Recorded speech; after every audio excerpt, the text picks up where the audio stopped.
Hi hello welcome back to aspirants academy. ഒരു പുതിയൊരു വീഡിയോയിലേക്ക് എല്ലാവർക്കും സ്വാഗതം.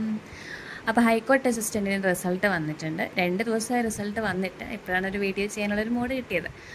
ഓക്കെ, അപ്പോൾ അതിൽ എൻ്റെ റാങ്ക് 210 കേട്ടോ. ഇൻ്റർവ്യൂവിന് 3.5 മാർക്ക് ഉണ്ടെങ്കിൽ ഇതിൽ ക്വാളിഫൈ ആവുള്ളൂ. പക്ഷെ ഞാൻ നോക്കിയില്ല കേട്ടോ. അതായത് ഫസ്റ്റ് ഇൻ്റർവ്യൂ കോളിൽ കുറച്ച് ആൾക്കാരുടെ പേരിട്ടിട്ട് ഷോർട്ട് ലിസ്റ്റ് പോലെ ഇറക്കിയിരുന്നല്ലോ.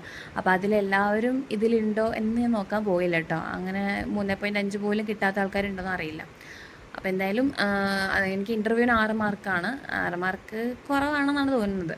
8 മാർക്കൊക്കെയാണെന്ന് തോന്നുന്നു ടോപ്പ് മാർക്ക്. കുറവല്ല, ആവറേജ് മാർക്കാണ് 6 മാർക്ക്. പിന്നെ ഡിസ്ക്രിപ്റ്റീവിന് എനിക്ക് നല്ല മാർക്ക് കുറഞ്ഞു, 22.5 മാത്രമേ ഉള്ളൂ.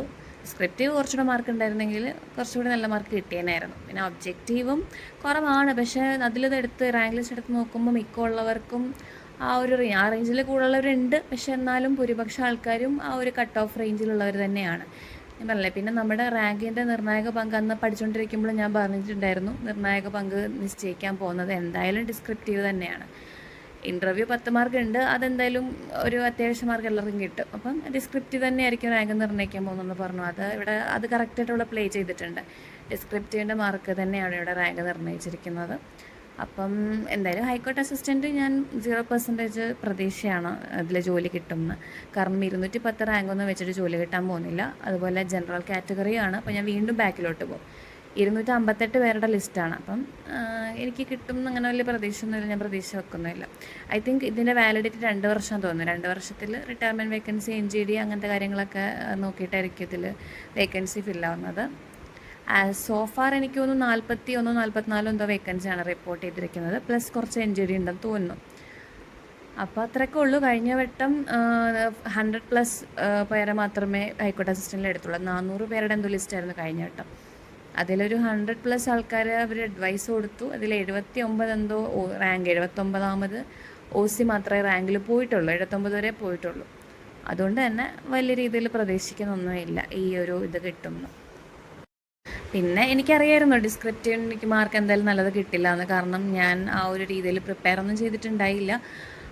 ആകെ നന്നായിട്ട് ഞാൻ എഴുതിയത് പ്രസ്സേ മാത്രമാണ്. അതെനിക്ക് നല്ല കോൺഫിഡൻസ് ഉണ്ടായിരുന്നു. പ്രസ്സേ ഞാൻ നന്നായിട്ട് എഴുതിയെന്ന് വെച്ചാൽ നല്ല ടൈം എടുത്തു.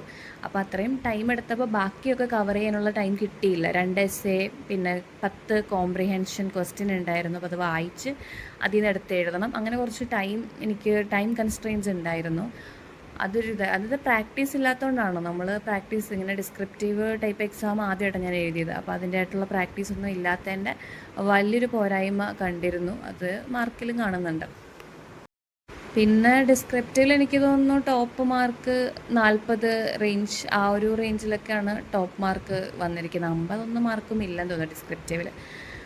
അപ്പം എന്തായാലും ഇങ്ങനെയാണ് കാര്യങ്ങളൊക്കെ പോയിരിക്കുന്നത്. പിന്നെ സെക്രട്ടേറിയറ്റ് OAൻ്റെ പ്രിലിംസിൻ്റെ റിസൾട്ടും വന്നിട്ടുണ്ട്. Secretariat OA, peon, store keeper, ഇതിൻ്റെയൊക്കെ ഷോർട്ട് ലിസ്റ്റും പ്രിലിംസിൻ്റെ റിസൾട്ടൊക്കെ വന്നിട്ടുണ്ട്. അപ്പം പ്രൊഫൈൽ ചെക്ക് ചെയ്യുക. പിന്നെ സെക്രട്ടേറിയറ്റ് OA അത് ഒബ്വിയസ്ലി ഉണ്ട്, പ്രിലിംസ് കയറിയിട്ടുണ്ട്. പിന്നെ സ്റ്റോർ കീപ്പറും പിയൂണൊന്നും ഞാൻ എഴുതിയിട്ടുണ്ടായിരുന്നില്ല, അപ്പം അതൊന്നും ഇല്ല. പിന്നെ എന്തിൻ്റെങ്കിലും റിസൾട്ട് വരുമ്പം നമ്മുടെ SMS ഫോണിൽ SMS വരുമല്ലോ എന്ന് പറഞ്ഞ് നോക്കിയിരിക്കുന്നതിന് പകരം റിസൾട്ട് വരുമ്പം ഒന്ന് PSC സൈറ്റിലൊക്കെ കയറി എനിക്കുണ്ടോ, എനിക്ക് വല്ല മെസ്സേജ് വന്നിട്ടുണ്ടോ ഒന്നത് കൺഫേം ചെയ്യുന്നത് നല്ലതായിരിക്കും. കാരണം LDൻ്റെയൊക്കെ റിസൾട്ട്, ഇപ്പോൾ തൃശ്ശൂരിൻ്റെ LD എന്ന് വന്നതാണ് വെരിഫിക്കേഷൻ്റെ ഒക്കെ ഡേറ്റ്. ഈ കഴിഞ്ഞ ഞായറാഴ്ച ഒരാൾക്ക് ലാസ്റ്റ് SMS വന്നു, അർജൻറ്റ് ആക്ഷൻ റെക്കോർഡ് പറഞ്ഞു. അപ്പോഴാണ് അവർക്ക് SMS വന്നത്. അപ്പോഴാണ് അവർ അറിയുന്നത് ഒരു ലിസ്റ്റിലുണ്ടെന്ന്. അതായത് റിസൾട്ട് വന്നപ്പോൾ ഒന്നും അവർ സൈറ്റിൽ കയറി അവരുടെ പ്രൊഫൈലിൽ കയറി നോക്കിയില്ല, അവർക്ക് SMS വന്നില്ല. പക്ഷേ ഈ കഴിഞ്ഞ ഞായറാഴ്ചയാണ് അവർ അറിഞ്ഞത്. അപ്പോൾ അങ്ങനെ ഒന്ന് കൺഫേം ചെയ്യുന്നത് നന്നായിരിക്കും.